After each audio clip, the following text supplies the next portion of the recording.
मैं सोनू कुमार आप सबके सामने हीट का जो रिमेनिंग पार्ट था वो आज हम कवर कर रहे हैं। तो इससे आगे हम डिस्कस कर रहे हैं हीट। हीट में अब तक हम पढ़ चुके हैं कि what is heat, types of heat, और उन हीट को हम अप्लाई कैसे करते हैं, उनका रिजल्ट हमें क्या मिलता है, वो सारी चीजें हम पढ़ चुके हैं। अब इससे आगे हम देखते हैं टेम्परेचर।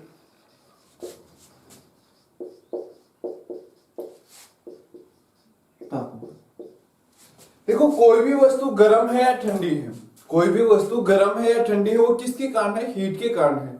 लेकिन कोई भी वस्तु किस लिमिट तक गर्म हो सकती है या किस लिमिट तक ठंडी हो सकती है, वो कौन बताएगा? Temperature. Temperature is the limit of hotness और कोल्डनेस of an object.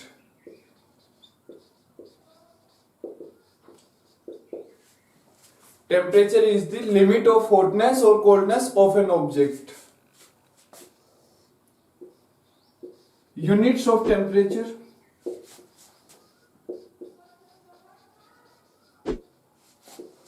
तो यूनिट्स ऑफ टेम्परेचर में हम देखते हैं सबसे पहले SI यूनिट,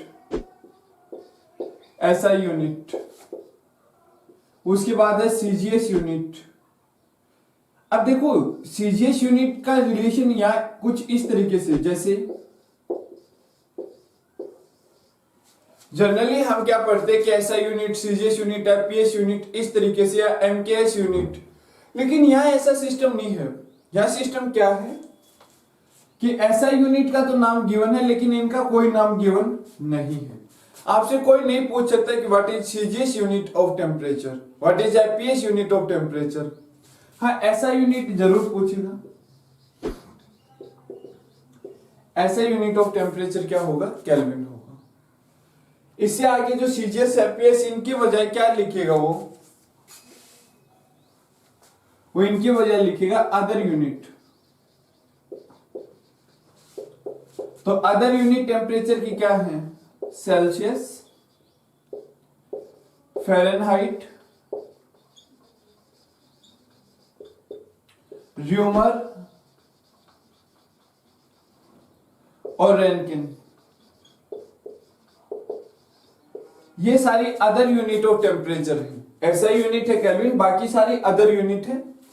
इससे आगे इस लेसन में हम इनके बीच रिलेशन और इनसे कैसे एग्जाम में क्वेश्चन बन सकता है वो सारी चीजें डिस्कस करने वाले हैं। इसके अलावा हम देखिए, टेम्परेचर एक फंडामेंटल क्वांटिटी है। टेम्परेचर एक फंडामेंटल क्वांटिटी है,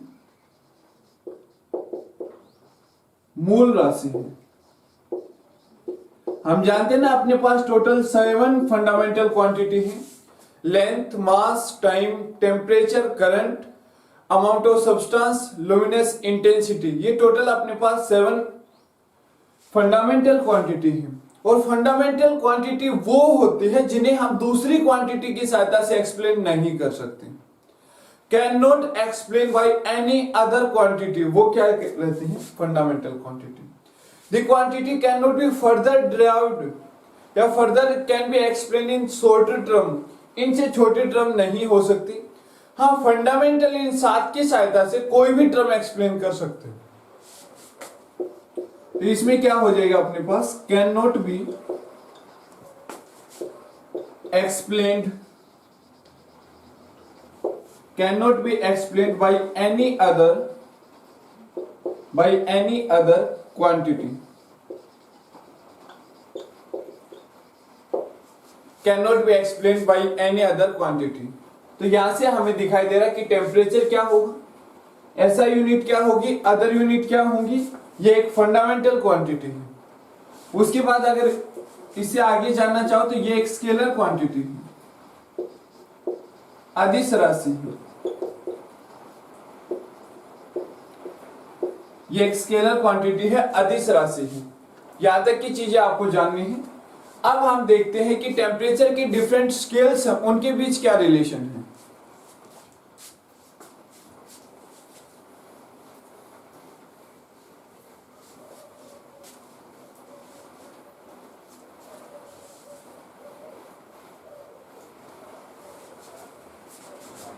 डिफरेंट स्केल ऑफ टेम्परेचर, इनके बीच रिलेशन।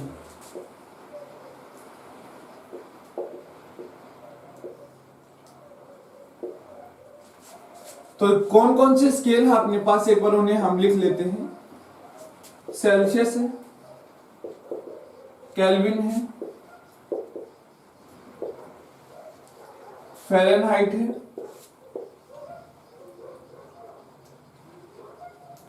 र्यूमर है, ठीक है। और हम जानते हैं कि रैंकिन एग्जाम में नहीं आता, फिर भी उसके बारे में हम अलग से बता देंगे। या इधर मैं लिख लेता हूं Rankine.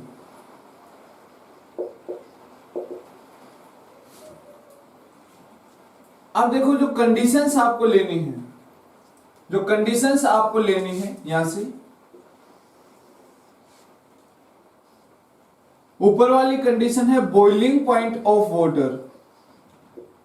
Boiling point of water Hindi में बोला जाता है जल का क्वथनांक, जल का क्वथनांक, या फिर आप इसे दूसरा नाम दे सकते हो स्टीम पॉइंट। स्टीम पॉइंट जहां पे भाप बनती है। नीचे वाला जो पॉइंट लेना है आपको, वो लेना है फ्रीजिंग पॉइंट ऑफ वाटर, जल का हिमांक, जल का हिमांक, जहां पे वो बर्फ में कन्वर्ट हो जाता है, या इसे दूसरा नाम देते हैं आइस पॉइंट। और जैसे ही हम क्या करते, देखो रिलेशन सबके बीच निकालना, सबके लिए एक जैसी कंडीशन रखते हैं। सेल्सियस, फ़ारेनहाइट, र्यूमर, रैंकिन सारे स्केल लिए और बर्फ के अंदर डाल दो, लिए और उठा के बर्फ के अंदर डाल दो। अब अगर बर्फ के अंदर डालोगे तो सेल्सियस में रीडिंग क्या आएगी, 0 डिग्री सेल्सियस। केल्विन के अंदर रीडिंग क्या आएगी, 273.16 केल्विन। फ़ारेनहाइट के अंदर रीडिंग क्या आएगी, आइस पॉइंट पे 32 डिग्री फ़ारेनहाइट। और र्यूमर स्केल पे रीडिंग क्या आएगी अपने पास, 0 डिग्री र्यूमर। अब उस बर्फ को गर्म करो और तब तक गर्म करो जब तक वो सारी भाप में ना बदल जाए, यानी कि बॉइलिंग पॉइंट तक गर्म करो। तो बॉइलिंग पॉइंट ऑफ वाटर कितना रहता है सेल्सियस में, 100 डिग्री सेल्सियस। इधर 373.15 केल्विन, इधर 212 केल्विन, और इधर है अपने पास 80 डिग्री र्यूमर। तो इनके बीच रिलेशन कैसे निकाले हम, तो सबसे पहले देखो कि काम तो सबने एक जैसा किया है, भाई सबने टेम्परेचर मेजर किया है बर्फ से और भाप तक का काम सबने एक जैसा किया, लेकिन उस एक जैसे काम को पूरा करने के लिए सबने कितने कदम लिए हैं, कितने स्टेप्स इसे चलना पड़ा है, ये इसे कितना स्टेप्स चलना पड़ा है, ये तो ये चीजें हम देखते हैं। और यहां से हम देखेंगे कि इसे 100 स्टेप चलना पड़ा है, इसे भी 100 स्टेप चलना पड़ा है, इसे 180 स्टेप चलना पड़ा है, और इसे सिर्फ 80 स्टेप चलना पड़ा है। इतने स्टेप चलने से ये सारा फासला इन्होंने तय कर दिया। हाँ, अगर यही चीजें आप रैंकिन के लिए देखोगे तो इधर रहेगा 672 डिग्री रैंकिन, और इधर रहेगा अपने पास 492 डिग्री रैंकिन, और बीच का डिफरेंस कितना रहेगा अपने पास, 180। तो यहां भी नंबर ऑफ स्केल कितने कवर कर रहा है, 180। अब रिलेशन कैसे निकालते हैं, रिलेशन के बारे में जानिए। सबसे पहले हम स्केल का नाम सेल्सियस, तो टेम्परेचर ऑन सेल्सियस स्केल, इस तरीके से मैं लिख सकता हूं, टेम्परेचर ऑन सेल्सियस स्केल, ये माइनस यहां जो लोवेस्ट वैल्यू आई है अपनी, लोवेस्ट वैल्यू कितनी है, 0, और डिवाइडेड बाय कितने स्केल डिवीजन कवर किया है इसने, 100।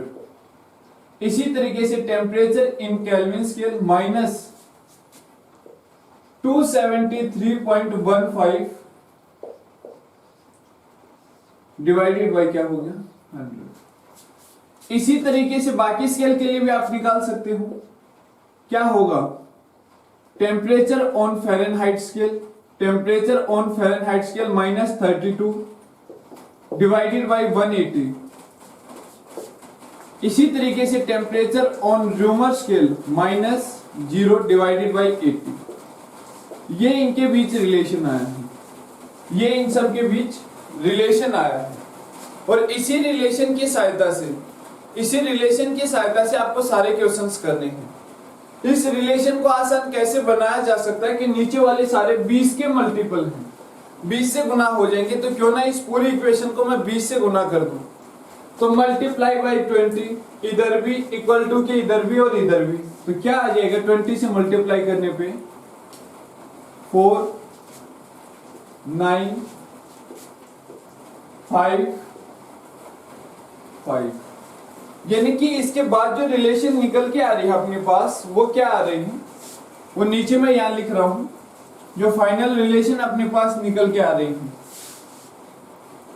Temperature on kelvin scale -0 divided by 5, temperature on ये सेल्सियस था, केल्विन पे 273.15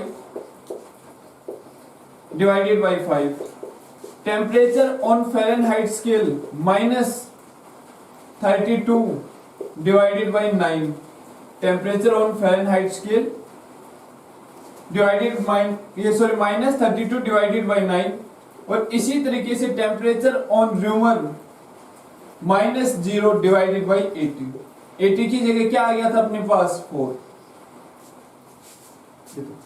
ये फाइनल रिलेशन आया है एक्सट्रैक्शन के बाद, सारा सब कुछ समझने के बाद। इसी तरीके से अगर इसके लिए निकालोगे तो इसके लिए भी क्या बन जाएगा, इसी के इक्वल टू आ जाएगा temperature on rumour scale -492 divided by 180। लेकिन एग्जाम में यहां से रेयरली कोई क्वेश्चन देखा जाता है। तो ये सारी चीजें हम पढ़ चुके हैं। अब इन्हीं चीजों का यूज कैसे करना है वो हम सीखते हैं। टेम्परेचर के डिफरेंट स्केल से एग्जाम के क्वेश्चन कैसे सोल्व करें वो देखते हैं।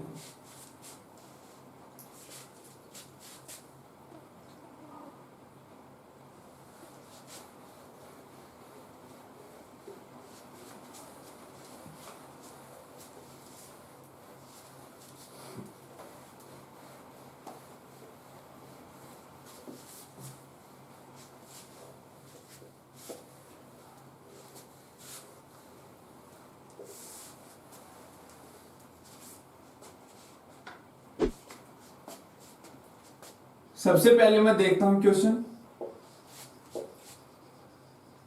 सेल्सियस के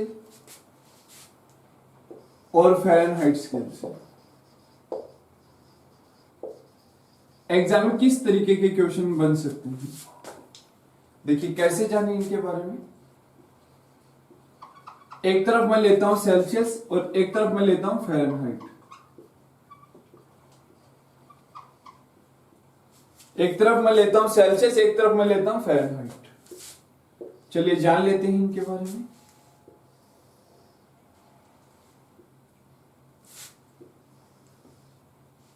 एक ऐसा temperature, the temperature at which, एक ऐसा टेम्परेचर जहां Fahrenheit is double of C, the temperature at which Fahrenheit is double of Celsius. क्या होगा ऐसा टेम्परेचर, यानी कि इधर मैं अगर मान के चलता हूं कि वैल्यू x है, सेल्सियस पे x है, तो इधर क्या आनी चाहिए 2x। रिलेशन क्या है, temperature on Celsius scale -0 divided by 5, temperature on Fahrenheit scale -32 divided by 9। अब यहां से देखो कि टेम्परेचर ऑन सेल्सियस स्केल उसे अगर मैं x मान लेता हूं तो सीधी सी बात है फ़ारेनहाइट के ऊपर वो वैल्यू कितनी होनी चाहिए 2x। x -0 divided by 5 is equal to 2x -32 divided by 9। Multiply करें तो 9x is equal to 10x -160, और यहां से सोल्व करने पे x की वैल्यू क्या आ जाएगी अपने पास 160। इसका मतलब है कि सेल्सियस स्केल पे वो वैल्यू 160 डिग्री सेल्सियस है, तो फ़ारेनहाइट पे इसकी दो गुना कितनी 320 डिग्री फ़ारेनहाइट होगी। फ़ारेनहाइट पे ये वैल्यू 320 डिग्री फ़ारेनहाइट। एक और देख लें, both scale have same value, both Celsius and Fahrenheit both scale have same value. तो ऐसी क्या वैल्यू होगी जहां पे दोनों की वैल्यू बराबर रही। इस बार क्या कर लेते हैं, x 2x के बजाय दोनों तरफ x x रख के देख लो। चलिए इधर देखते हैं, temperature on Celsius scale -0 divided by 5 is equal to temperature on Fahrenheit scale -32 divided by 9। इसकी अगर मैं बात करता हूं, सेल्सियस स्केल के टेम्परेचर की अगर मैं बात करता हूं, तो इसे x मानना है, x -0 डिवाइडेड बाई 5, और इसे भी x मानना है। तो ये क्या रहेगा, 9x is equal to 5x -116। तो यहां से आ जाएगा, ये इधर आएगा तो 4x is equal to -116। This implies x की वैल्यू क्या आ गई, -14। इसका मतलब यहां भी वैल्यू क्या रहेगी, -40 डिग्री सेल्सियस, और यहां वैल्यू क्या रहेगी, -40 डिग्री। दो अच्छे क्वेश्चन हमने यहां से देख लिया कि वैल्यू कब बराबर रहेगी, कब डबल रहेगी। और देखिए,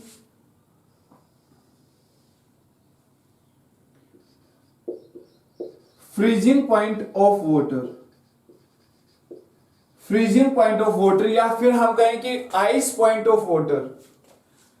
तो यहां पे कितना था, 0 डिग्री सेल्सियस, और यहां पे कितना था अपने पास, 32 डिग्री फ़ारेनहाइट।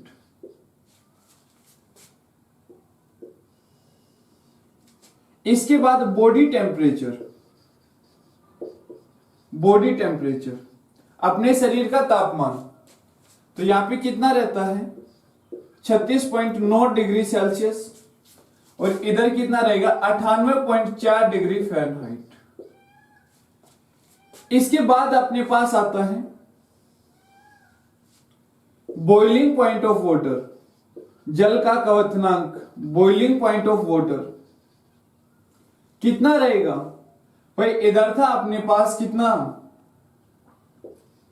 212 डिग्री फ़ारेनहाइट, और इधर हम सब जानते कितनी रहती है वैल्यू, 100 डिग्री सेल्सियस।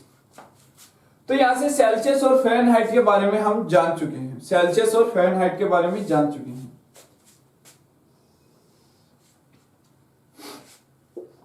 आगे एक टेम्परेचर आएगा जिसे हम एब्सोल्यूट जीरो टेम्परेचर के नाम से जानते हैं।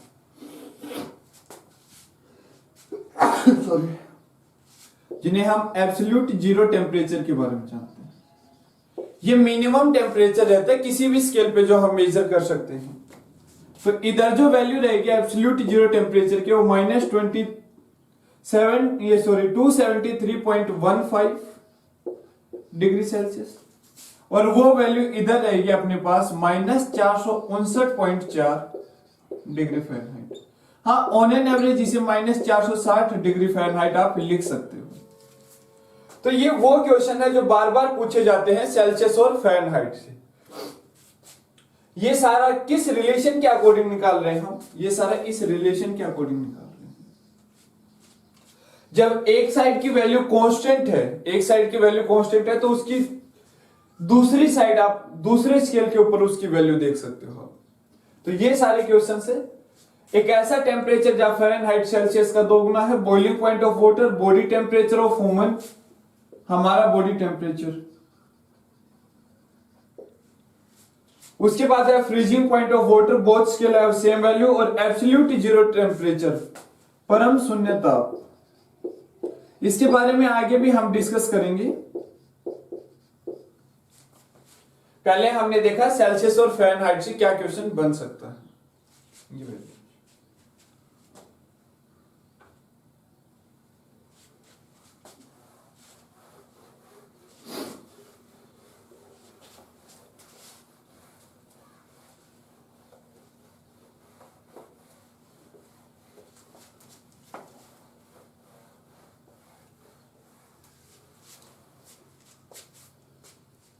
चलिए भी इसे आगे देख लेते हैं। सेल्सियस और फ़ारेनहाइट से आगे हमें क्या क्या पढ़ना है वो देखिए।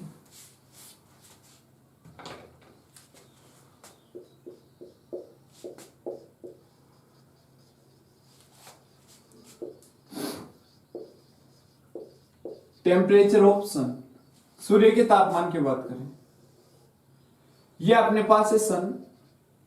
सन में दो तरीके से टेम्परेचर आप मेजर करोगे, एक तो सरफेस ऑफ सन और दूसरा आप इंटरनल टेम्परेचर, सन का इंटरनल टेम्परेचर आप मेजर करोगे, आंतरिक तापमान आप मेजर करोगे। सरफेस ऑफ सन और इंटरनल टेम्परेचर, सरफेस की जो वैल्यू रहती है 5505 डिग्री सेल्सियस, 5778,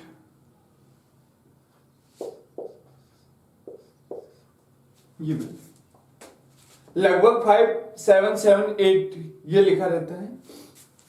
इंटरनल टेम्परेचर की बात करें तो 1.5 इंटू 10⁻⁷ केल्विन। और ये इतना ज्यादा टेम्परेचर क्यों है?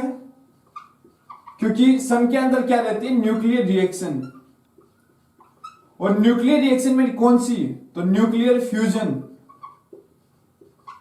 नाभिकीय संलयन। सन के अंदर इतना ज्यादा तापमान नाभिकीय अभिक्रियाओं के कारण है। कौन सी रिएक्शन रहेगी यहां पे? नाभिकीय संलयन, नाभिकीय संलयन। तो यहां से हमें दिखाई दे रहा है सरफेस के बारे में, उसके आंतरिक तापमान के बारे में। अब देखो एग्जाम के अंदर क्या आ सकता है? 6000 केल्विन आ सकता है, 6000 डिग्री आ सकता है, या एग्जामिनर कुछ भी ऑप्शन बनाए, मुझे कोई फर्क नहीं पड़ता। स्टैंडर्ड जो वैल्यू है वो ये वैल्यू है। इनके नजदीक जो वैल्यू रहेगी वो आपका करेक्ट आंसर रहेगा। जो आपने 6000 डिग्री सेल्सियस पढ़ा होगा वो कब था? जब 2000, 4000, 6000 और 10000 ये चार ऑप्शन थे। स्टैंडर्ड वैल्यू की बात करेंगे तो ये वैल्यू है स्टैंडर्ड वैल्यू। उसके बाद यहां से अगर मैं बात करता हूं कि temperature of sun measured by, temperature of sun measured by, तो किसके द्वारा ये मेजर किया गया है? तो आंसर होगा अपने पास पायरोमीटर। आंसर क्या होगा? पायरोमीटर। अब पायरोमीटर पे बेस्ड क्या क्या क्वेश्चन बनते हैं वो देख लेते हैं हम। पायरोमीटर बेस्ड ऑन, पायरोमीटर सिर्फ उसी वस्तु का तापमान मेजर करेगा जिससे हीट रेडिएशन के रूप में निकल रही है, जिससे हीट रेडिएशन के रूप में निकल रही है। तो आंसर होगा बेस्ड ऑन रेडिएशंस।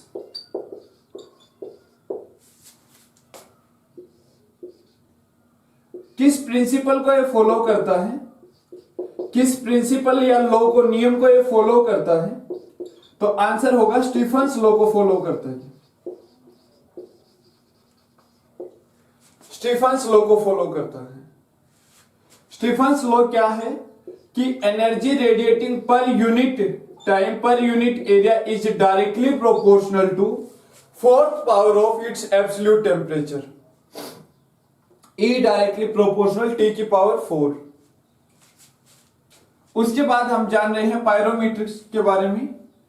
इसे मेजर्ड मिनिमम टेम्परेचर कितना रहेगा? तो मिनिमम टेम्परेचर यहां चाहिए इसे 800 डिग्री सेल्सियस, 800 डिग्री सेल्सियस। इसके बाद आप जान रहे हो पायरोमीटर के बारे में। नेक्स्ट पॉइंट क्या आ रहा है अपने पास कि इट फंक्शन, इसका जो काम है independent of distance from, independent of distance from किससे? सोर्स। जिस सोर्स से जो रेडिएशन निकल रही है उन पे डिपेंड नहीं करेगा। तो रेडिएशंस पे काम करेगा, स्टीफन्स लॉ को फॉलो करेगा। कम से कम ये टेम्परेचर मैक्सिमम कितना भी मेजर कर सकते हो। और इसका function distance from source depend नहीं करता, यानी कि सन से हम कितनी दूरी पे, इट डजंट मैटर। ये चीजें हम किससे देख रहे हैं? पायरोमीटर से। पायरोमीटर अगर एग्जाम में डायरेक्ट आए तो क्या मेजर करने के लिए? हाई टेम्परेचर, उच्च ताप को मापने के लिए, या हिंदी में बात को रेडिएशन को हम बोलते हैं विकिरण, ठीक है। और सोर्स से दूरी पर निर्भर नहीं करता। तो ये सारी चीजें हमने टेम्परेचर ऑफ सन से रिलेटेड पढ़ी है।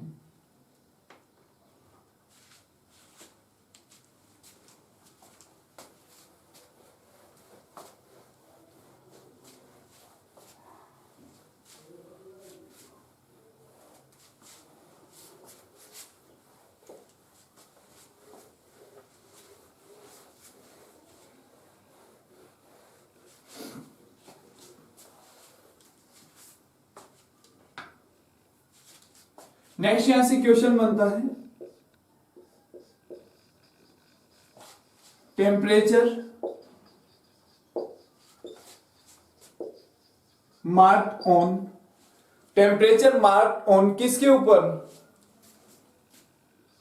ऑर्डिनरी ट्यूबलाइट, ऑर्डिनरी ट्यूबलाइट, घरों में जो ट्यूबलाइट आप यूज करते हो। तो आंसर क्या होगा इसका? तो आंसर होगा अपने पास 6550। एक सेकेंड, ये जो वैल्यू है 6500 केल्विन, 6500 केल्विन, ये इसकी सही वैल्यू है, 6500 केल्विन वैल्यू। उसके बाद जो नेक्स्ट क्वेश्चन हम यहां से देख रहे हैं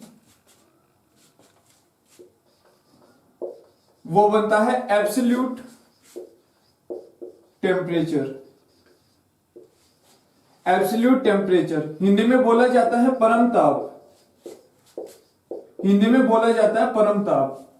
अब एब्सोल्यूट टेम्परेचर क्या होता है वो सुनो। द टेम्परेचर मेजर्ड ऑन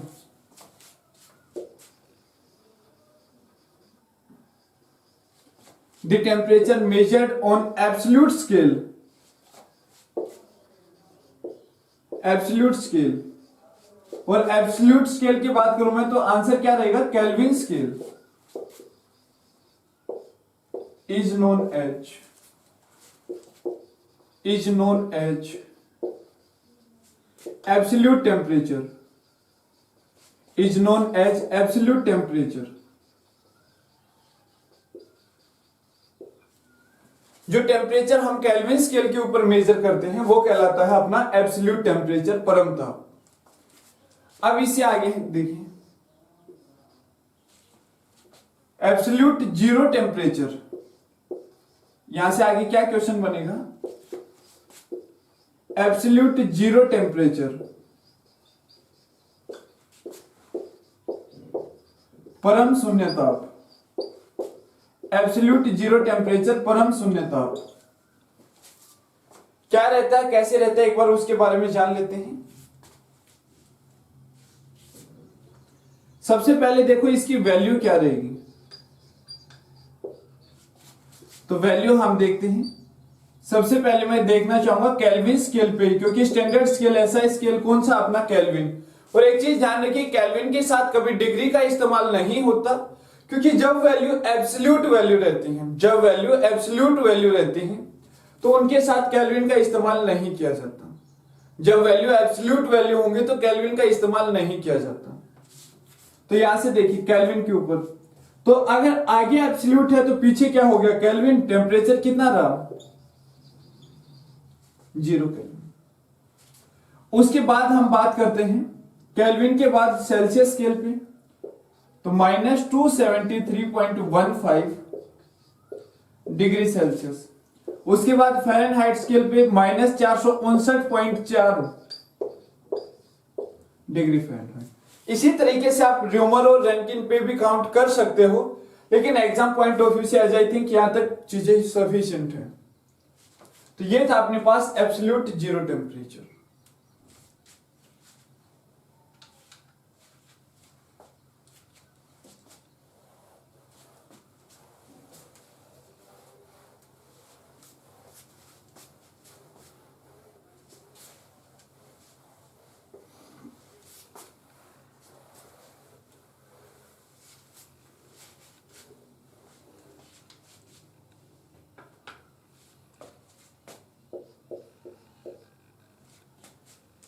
यहां से जो टेम्परेचर बेस्ड कुछ और क्वेश्चंस हैं, और पहले एब्सोल्यूट जीरो टेम्परेचर से ही देख लेते हैं क्वेश्चन। एब्सोल्यूट जीरो टेम्परेचर से ही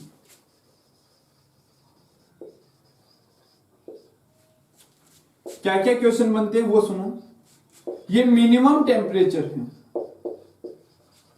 ये मिनिमम टेम्परेचर है measured on, minimum temperature measured on any scale, measured on any scale of temperature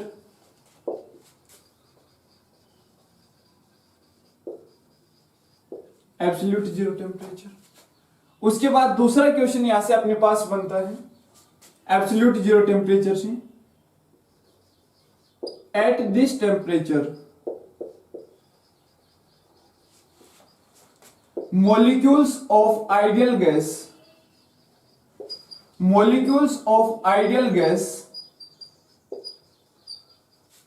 have no energy, have no energy। Dear students, एक बार इस चीज को यहां पे क्लियर कर लीजिए कैसे क्या बताया गया है। देखो, जो अपने पास आइडियल गैस के मॉलिक्यूल रहते हैं उनका कोई इंटरमोलिकुलर अट्रैक्शन नहीं होता, उनके मॉलिक्यूल के बीच कोई अट्रैक्शन नहीं होता। और मॉलिक्यूल्स के बीच अगर कोई अट्रैक्शन नहीं होगा, मॉलिक्यूल्स के बीच अगर कोई अट्रैक्शन नहीं होगा तो उसका रिजल्ट क्या रहेगा अपने पास। अगर आइडियल गैस के मॉलिक्यूल्स के बीच कोई अट्रैक्शन नहीं है, उसका रिजल्ट सुनिए आप। पोटेंशियल एनर्जी उनके बीच क्या हो जाएगी, जीरो। पोटेंशियल एनर्जी उनके बीच क्या हो जाएगी, जीरो। तो सिर्फ और सिर्फ क्या रहती है उनके अंदर, आइडियल गैस के मॉलिक्यूल के अंदर काइनेटिक एनर्जी, और काइनेटिक एनर्जी क्या रहती है, हाफ mv²। अब यहां पे v क्या है, वेलोसिटी ऑफ गैस, और ये वेलोसिटी ऑफ गैस दी कैसे जाती है, मैक्सवेल इक्वेशन से। वो मैं यहां लिख देता हूं, एक बार देखिए। मैक्सवेल इक्वेशन के अकॉर्डिंग मैं मान के चलूं कि जो गैस है वी आरएमएस जो चाल रहेगी गैस की, ये क्या है 3RT/m। मैक्सवेल इक्वेशन के अकॉर्डिंग गैस की चाल क्या है 3RT/m। अब यहां से अगर आप ध्यान से देखो 3RT/m, इसे आप ध्यान से देखो तो आपको क्या नजर आएगा कि v directly proportional to √t absolute temperature, इसके अंडर के ऊपर डिपेंड करता है। तो अपने पास जब ये v डायरेक्टली प्रोपोर्शनल √t आए, तो जैसे t की वैल्यू जीरो होगी, केल्विन में ये वैल्यू क्या है, जीरो है, तो v की वैल्यू क्या होगी, जीरो। v की वैल्यू जीरो होगी तो काइनेटिक एनर्जी भी क्या हो गई, जीरो। और पोटेंशियल एनर्जी पहले से ही नहीं थी क्योंकि उनके बीच कोई इंटरमोलिकुलर अट्रैक्शन नहीं होता। नेक्स्ट देखिए, मिनिमम टेम्परेचर मेजर कर सकते हैं किसी भी स्केल के ऊपर। दूसरा है अपने पास कि ideal gas molecule have no energy, या फिर हम कह सकते कि gas molecules stop their moment. और गैस मॉलिक्यूल का जो मोमेंट होता है उसे हम क्या नाम देते हैं, ब्राउनियन मोमेंट का नाम देते हैं, ब्राउनियन मोमेंट का नाम देते हैं। जो गैस मॉलिक्यूल का मोमेंट रहता है उसे हम ब्राउनियन मोमेंट के नाम से जानते हैं। ये सारी चीजें आप यहां से क्लियर कर सकते हो। एब्सोल्यूट जीरो टेम्परेचर क्या है ये हम जान चुके हैं। मिनिमम टेम्परेचर किसी भी स्केल पे मेजर किया गया, इसमें कोई एनर्जी नहीं है। यहां से हमने देखा कि अगर t जीरो तो वेलोसिटी, चाहे वो एवरेज वेलोसिटी है, मोस्ट प्रोबेबल वेलोसिटी है, चाहे आरएमएस वेलोसिटी, सारे इस रिलेशन को फॉलो करते हैं। v directly proportional √t, t की वैल्यू जीरो होती है, v की वैल्यू जीरो, इसका मतलब वो अपना मोमेंट बंद कर देती है। यानी एक तरीके से हम कह सकते हैं कि एवरीथिंग सॉलिडिफाई इस टेम्परेचर पे। ये है अपने पास absolute zero temperature.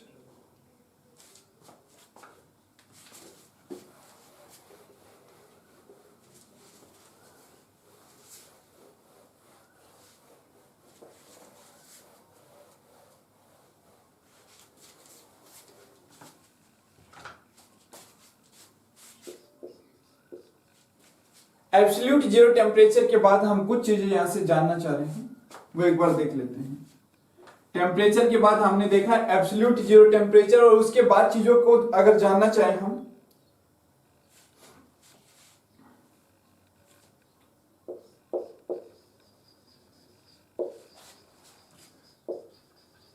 Temperature of star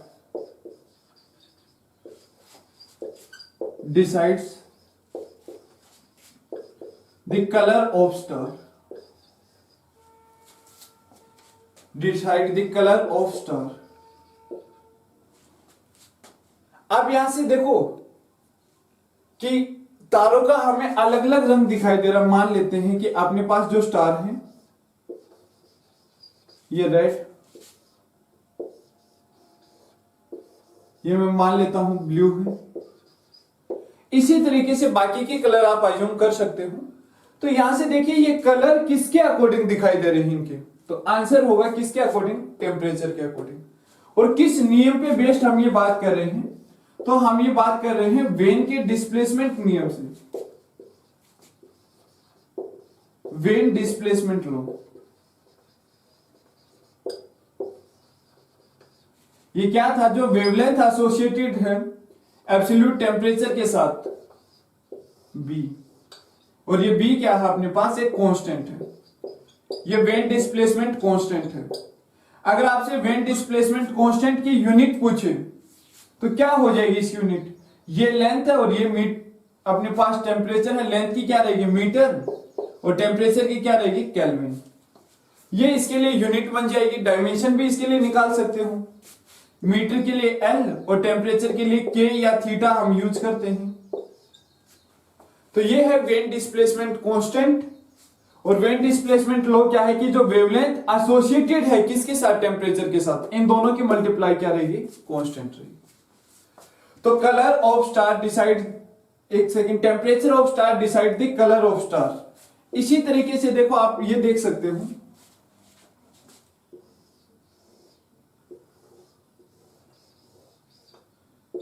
ये अपने पास कैंडल है।